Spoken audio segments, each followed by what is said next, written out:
Student, आप लोगों का स्वागत है हार्ड फैक्ट फिजिक्स वाला में। आज हम लोग का टॉपिक है वेव ऑप्टिक्स, तरंग प्रकाशी मिट्टी में प्रकाश की प्राकृतिक। छात्रों, अपने प्रकाश के बारे में पढ़ा होगा बचपन में, अर्थात अपने क्लास 10 में पढ़ा होगा प्रकाश क्या है। नहीं, 10th क्लास में आपने पढ़ा, लाइट के बारे में पढ़ चुका होगा, LIGHT। 10th क्लास में आपने लाइट के बारे में पढ़ रहा है। क्या आवश्यकता पड़ी कि 12th में भी आपको ये चीज पढ़ना पड़ रहा है। आगे देखते हैं 10th में हमने क्या पढ़ा और 12th हम क्या पढ़ेंगे, ठीक है। एक पॉइंट लिखते हैं छात्रों, प्रकाश की प्राकृतिक में हम प्रकाश विकिरण इसका ये radian RADIANT radian, energy ENERGY energy, प्रकाश विकिरण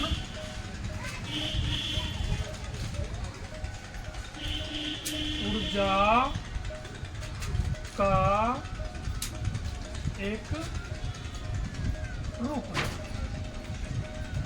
छात्रों, हमने जो इसमें एक बात लिखा, हमने क्या लिखा, प्रकाश विकिरण ऊर्जा का एक रूप है, जिसका इंग्लिश होता है रेडियन एनर्जी। आपको लग रहा है कि पहली बार आपको सब सुनने में, जबकि आप 10th क्लास में पढ़े होंगे। तो प्रकाश करो, प्रकाश एक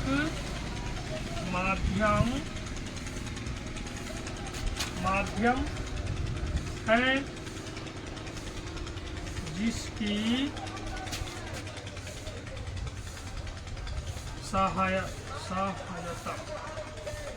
सहायता से हम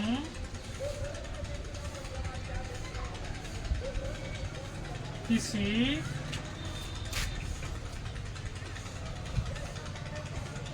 वस्तु को देख सकते हैं। छात्रों, आप क्लास 10th में जब फिजिक्स पढ़ रहे होंगे, तब आपने पढ़ा होगा लाइट के बारे में। क्लास 10th में जब आप फिजिक्स पढ़ रहे होंगे, उसमें पढ़े होंगे लाइट का, उसमें लाइट का जो आपको डिफिनेशन सर बताया होगा, या आप जानते होंगे कि प्रकाश एक माध्यम है जिसकी सहायता से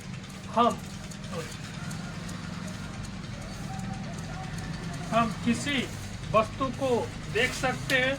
या कुछ अच्छे सर होंगे तो इसको और अच्छे तरीका से बताए होंगे, और आप जानते भी कि अच्छे तरीका से नहीं। लेकिन हमने क्या लिखा, हमने लिखा प्रकाश विकिरण रेडियन एनर्जी ऊर्जा का एक रूप है।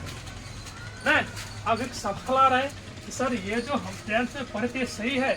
हाँ छात्रों, जो आपने 10th में पढ़ा था ये भी सही है, और हमने जो लिखा है यह भी क्या है, सही है। लेकिन एक सवाल आता है, जब सर ये सही ही था तो इसी को आपने क्यों नहीं पढ़ा रहा। बाबू, ये क्लास 10th की थी बात, ठीक है। अब आप कहाँ आ गए, 12th। कुछ तो है अच्छा सीखना है ना। और 12th का अभी हम कॉमन की बात करें, ये आदि साइंस पढ़े तो I.SC नहीं, और कई शब्दों को समझ IS का तैयारी करने वाला है। तो आप इस क्लास में हैं, इनके अकॉर्डिंग आपको पढ़ना पड़ेगा, और जो आप 10th में थे उसके अकॉर्डिंग पढ़ना पड़ेगा, ठीक है। तो लेकिन आप एक चीज़ समझ कह रहे हो, सर ये चीज़ तो समझ में नहीं आया। ये चीज़ जो आपको समझ में आया, क्या प्रकाश विकिरण ऊर्जा का एक रूप है, यही चीज़ समझाने के लिए हम आए हैं आप, ठीक है। आज का क्लास इसी चीज़ों को समझाने के लिए आए हैं, ठीक है। चलिए इसको मिटा देते हैं। चल अब बात करते हैं हमारा रेडियंट एनर्जी क्या होता है।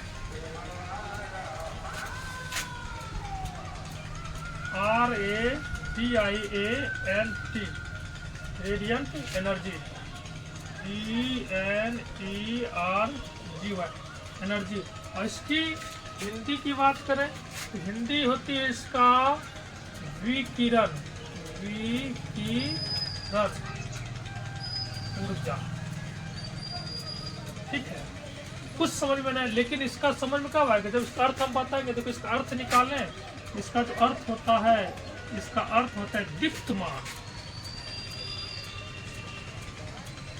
दीप्तमान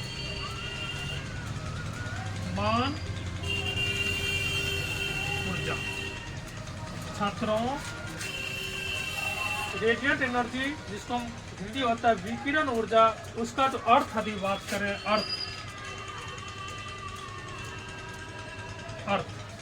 अर्थ की बात करें, वो क्या होता है, दीप्तमान ऊर्जा। तो आप यहां से परिभाषा दे सकते हैं कि प्रकाश,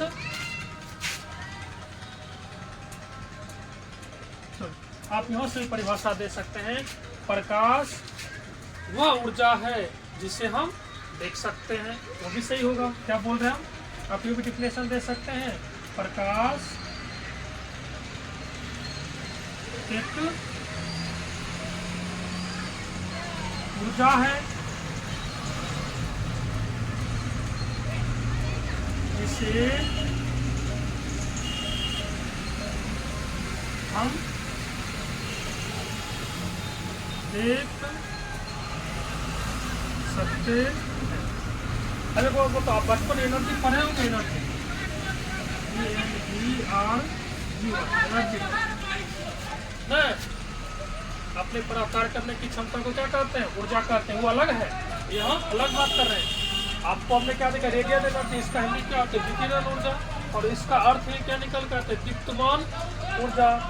प्रकाश, इसका हम लोग दीप्तमान ऊर्जा मतलब दीप्तमान मतलब देखने वाला नहीं, जो दिखाई देता हो नहीं, अपने पड़ा हुआ दीप्तमान वस्तु, जैसे बल्ब से क्या है, बल्ब दीप्तमान वस्तु है जिससे क्या निकलती है, प्रकाश निकलती है। सूर्य क्या है, दीप्तमान वस्तु है जिससे क्या निकलती है, प्रकाश निकलती है। अर्थात सूर्य के प्रकाश को हम लोग देख सकते हैं और बल्ब की प्रकाश को हम लोग देख सकते हैं। तो दिक्कत इसी प्रकार हमने लिखा कि जो रेडिएंट एनर्जी विकिरण ऊर्जा होता है, अर्थ इसका क्या निकलता है, दीप्तमान ऊर्जा। और इसको डिफाइन करने की बात करें तो प्रकाश एक ऊर्जा है जिसे हम देख सकते हैं। आपसे पूछे कैसी ऊर्जा का नाम बताओ जिसे हम देख सकते हैं, आप क्या बोलिएगा, प्रकाश ऊर्जा को हम देख सकते हैं।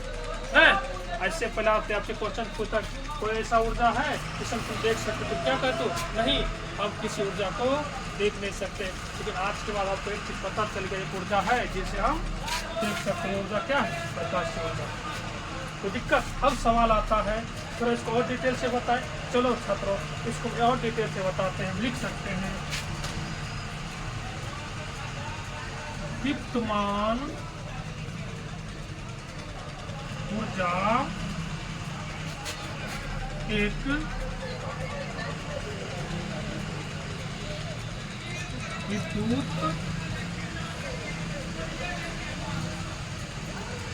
विद्युत चुंबकीय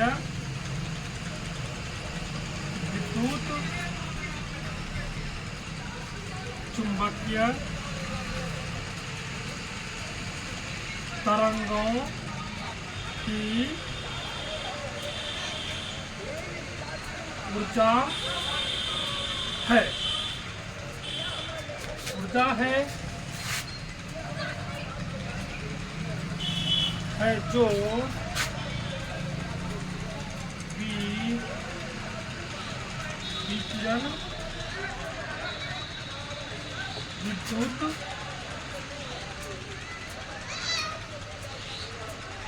चुंबकीय तरंगों के रूप में ऊर्जा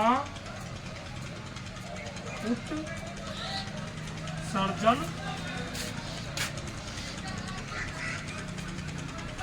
करता है। दिक्कत इसको हमने और डिफाइन कर दिया, क्या लिख लिया, दीप्तमान ऊर्जा एक विद्युत चुंबकीय तरंगों की ऊर्जा है जो विकिरण विद्युत चुंबकीय तरंगों के रूप में ऊर्जा उत्सर्जन करता है। आप ये भी डिफिनेशन दे सकते हैं। फिर से रिपीट करते हैं, प्रकाश से विकिरण, रेडिएंट एनर्जी ऊर्जा का क्या है, एक रूप है। रेडिएंट एनर्जी जिसको हिंदी में होता है क्या, विकिरण ऊर्जा, और उसका अर्थ क्या होता है, दीप्तमान ऊर्जा, अर्थात देखी जाने वाली ऊर्जा। और अभी आपको तुरंत बताए, देखी जाने वाली जो ऊर्जा वो क्या है, केवल प्रकाश। ठीक, ऐसी ऊर्जा का नाम बताओ जिसे हम देख सकते हैं, वो क्या है, वह क्या है, वह प्रकाश की ऊर्जा है। तो दिक्कत है ना। तो चलिए इसको डिफाइन हमने कर लिया। दीप्तमान ऊर्जा एक विद्युत चुंबकीय तरंगों की ऊर्जा है जो विकिरण विद्युत चुंबकीय तरंगों के रूप में क्या करता है, ऊर्जा उत्सर्जन करता है। छात्रों एक सवाल आता है कि आपने पढ़ा होगा, वहाँ पे नई डिफिनेशन पढ़ा होगा 10th क्लास में, प्रकाश क्या विद्युत चुंबकीय तरंग है। क्या है, प्रकाश एक विद्युत चुंबकीय तरंग है, जो आपने पढ़ा ही होगा। अब सवाल आता है, विद्युत चुंबकीय तरंगों का सूत्र किसने दिया, मैक्सवेल ने। ये आगे पढ़ेगा, इसमें कोई दिक्कत, एम पॉइंट लाइन समझने में कोई दिक्कत। प्रकाश से विकिरण रेडिएंट एनर्जी ऊर्जा का एक रूप है ना। अब इसको आगे बढ़ाते हैं। कुछ बच्चा को लिखना है, लिख लीजिए, क्योंकि पॉइंट हम बताने वाले हैं। आपको लिखना है, लिख लीजिए। चल, हो गया।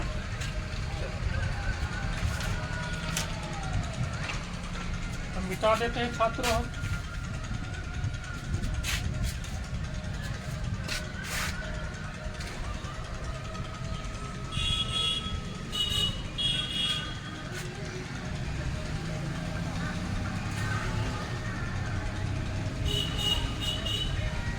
हम अब सवाल है कि ये सब दिखता कैसे, इसकी हम लोग संरचना बनाए ना। तो देखो, ये जो विकिरण रेडियो विकिरण होता है, ये इस प्रकार से होता है। ये देखो छात्रों, इस प्रकार से इस प्रकार से रेडियो विकिरण, ठीक है।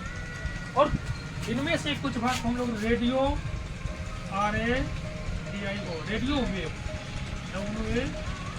होता है, माइक्रोवेव होता है, इसमें MIC और माइक्रोवेव। कुछ होता है infrared red, INFRAD wave, WAVE wave. और होता है मैं, इसके बाद होता है विजुअल रे, VISIVL विजुअल रे वेव, WAVE वेव। और कुछ होता है इसमें अल्ट्रा वायलेट UV वेव। और हम थोड़ा आगे बढ़ाते हैं, इसमें होता है X ray, x wave, WA। एक होता है गामा, GAMA गामा वेव। तो अल्ट्रा जो विकिरण ऊर्जा होते हैं, अभी वो उसकी आकृति जो संरचना होती है उस प्रकार की होती है, ठीक है। उसमें क्या होता है, एक रेडियो वेव होते हैं, माइक्रोवेव होते हैं, इंफ्रारेड रे होता है, विजुअल रे होता है, अल्ट्रा वायलेट वेव होता है, एक्सरा वेव होता है, और गामा वेव। पता है वालों, इनके समूह को, अभी टोटल के समूह को ही हम लोग कहते हैं, क्या कहते हैं, electromagnetic, ELECTRO electromagnetic, MEGMETH magnetic electromagnetic spectrum, XPECTRUM spectrum, electromagnetic spectrum, विद्युत चुंबकीय। आपको स्पेक्ट्रम को पता है, स्पेक्ट्रम क्या होता था, स्पेक्ट्रम आपने पढ़ा होगा, जब किसी प्रिज्म से श्वेत प्रकाश को गुजारा जाता है, सात रंग, तो इनके समूह को हम लोग क्या बोले थे, स्पेक्ट्रम बोले थे। तो यहाँ प्रकाश विकिरण के में जो समूह बन के आता है, उसमें कितने रे होते हैं, रेडियो एक्टिव वेव होता है, माइक्रोवेव होता है, इंफ्रारेड वेव होता है, विजुअल वेव होता है, अल्ट्रा वायलेट वेव होता है, एक्स वेव होता है, और गामा वेव होता है। इनके समूह को हम लोग क्या बोलते हैं, इलेक्ट्रोमैग्नेटिक वेव। तो हमको उम्मीद है छात्रों, ये बातें आपको समझ में आ गया होगा। तो प्रकाश विकिरण ऊर्जा का एक रूप है न, इसका अर्थ क्या होता है, कितने टाइप के होते हैं, आपको समझा दें। तो दिक्कत इसको मिटा देते हैं।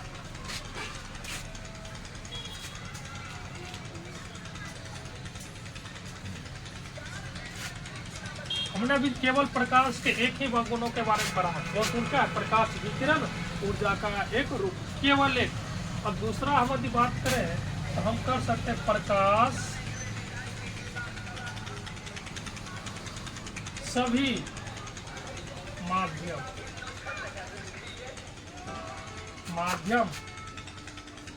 में गति कर सकता। थोड़ा मार्कर बदलना छात्रों, उनका में ये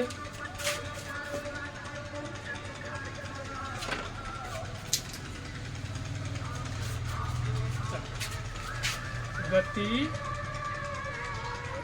कर सकता है।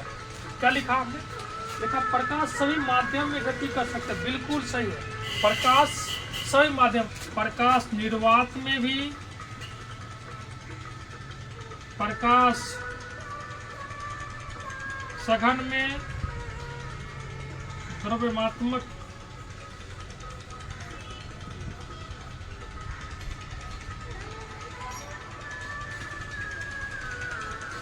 माध्यम में भी, निर्वात सघन द्रव्य सभी माध्यम में गमन कर सकता है। प्रकाश को चलने के लिए किसी माध्यम की आवश्यकता नहीं पड़ता है। प्रकाश को चलने के लिए किसी माध्यम की आवश्यकता नहीं पड़ती, अर्थात प्रकाश सही माध्यम में गति कर सकता है। कोई दिक्कत? देखिए प्रकाश निर्वात में भी चलता है, प्रकाश सघन में भी चलता है, प्रकाश पानी में भी चलता है। ना पानी की वस्तु हम लोग मछली को देखते हैं ना, तो जब तक प्रकाश वहाँ गया नहीं हम देखें कैसे, क्योंकि आप लोग जान चुके हैं 33 कलर प्रकाश की सहायता से हम किसी चीज को देख सकते हैं।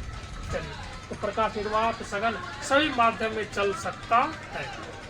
इसको समझने में कोई दिक्कत नहीं होगा आपको। चलिए, तीसरा पॉइंट हम लिखते हैं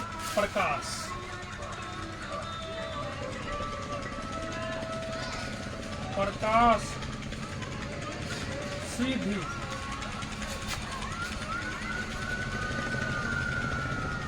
रेखा में गमन करता है। प्रकाश सीधी रेखा में गमन करता है। सीधी का शब्द हम लोग सरल रेखा कर दे वाले। प्रकाश सरल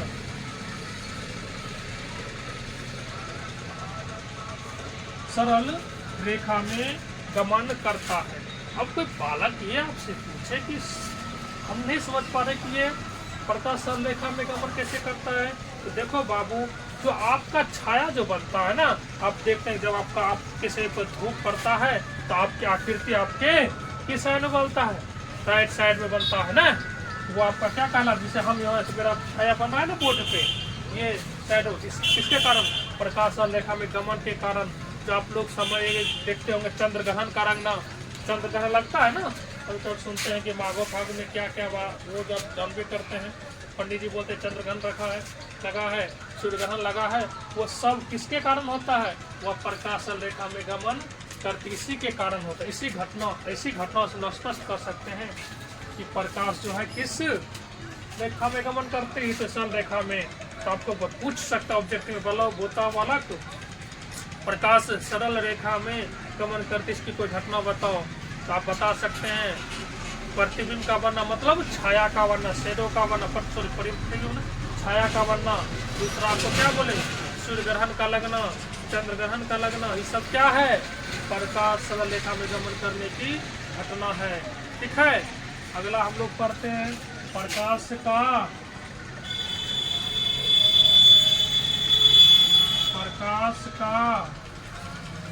परावर्तन एवं अपवर्तन दोनों होता है। फिर से मेरी बात को सुनो बाबू, क्या लिखे? प्रकाश का परावर्तन एवं अपवर्तन दोनों होता है। आपने पढ़ चुका है। बात तो परावर्तन क्या होता है?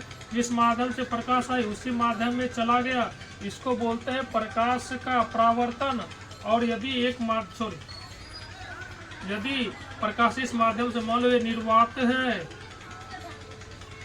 और ये सघन है, तो ये दूसरे माध्यम में चला जाए तो उसको हम लोग क्या बोलते हैं? प्रकाश का अपवर्तन। और डिटेल से तो हम लोग चर्चा कर ही चुके हैं, इसलिए ज्यादा डिटेल्स का चर्चा नहीं करेंगे। तो दिक्कत अर्थात प्रकाश का परावर्तन अपवर्तन दोनों होता है। अगला है प्रकाश का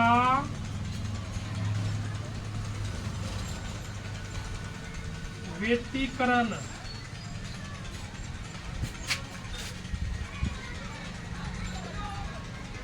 होता है। प्रकाश का व्यतिकरण क्या होता है बाबू? इसका चर्चा हम लोग कर चुके थे। अभी थोड़ा सा यहाँ बात करें तो प्रकाश का व्यतिकरण क्या होता है? हम बोले थे कि प्रकाश क्या होता है? यदि दो प्रकाश से तरंग जिनकी आवृत्ति क्या हो? समान हो, और दोनों को हम क्या किए थे? इस प्रकार से जोड़ दिए थे। तो जो परिवर्तन आया था परिणामी तरंगों में उसको हम लोग क्या बोले थे? प्रकाश का व्यतिकरण। फिर बात करें प्रकाश के गुणों में, एक होता है प्रकाश का विवर्तन। प्रकाश का विवर्तन होता है। यदि प्रकाश का गुण है, ये क्या होता है? प्रकाश का ध्रुवन।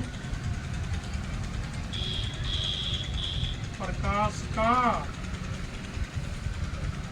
ध्रुवन होता है। और प्रकाश के वैद्युत प्रभाव,